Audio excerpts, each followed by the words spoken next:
নমস্কার বন্ধুরা, কেমন আছেন সবাই? স্পেশাল রান্নাঘরে সকলকে স্বাগত। আজকে আমি বানাবো সাবুর রসমালাই মিষ্টি। এখানে আমি 250 গ্রাম সাবু নিয়েছি। সাবুটা আমি ভালো করে পরিষ্কার করে ধুয়ে নিয়েছি। এখন পরিমাণ মতো জল দিয়ে সাবুটা ঢেকে রাখবো। সাবুটা একটা থালায় তুলে নিচ্ছি। দিয়ে দিব গুঁড়ো করা চিনি হাফ বাটি গুঁড়ো দুধ,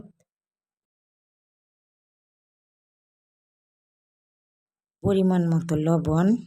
এবার সাবুগুলো মেখে নিব। ভালো করে মাখার পর সুন্দর একটা ডো তৈরি হয়েছে।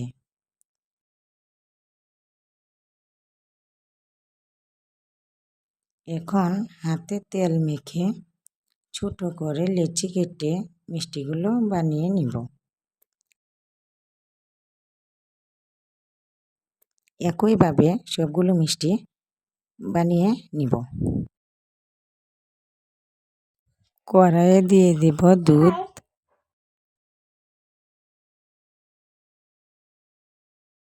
দুধের মধ্যে দিয়ে দেব এলাচ, তেজপাতা, দিয়ে দেব কাজু বাদাম, কাঠবাদাম।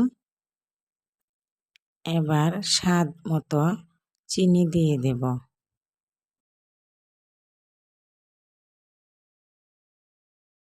দুধটা আমি একটু ফুটিয়ে ঘন করে নিব।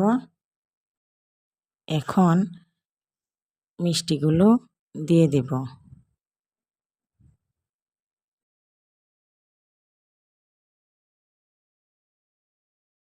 দিয়ে দেব কিছু কিশমিশ।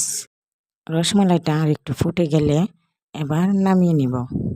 ভিডিওটা ভালো লাগলে লাইক, কমেন্ট, সাবস্ক্রাইব করে পাশে থাকবেন।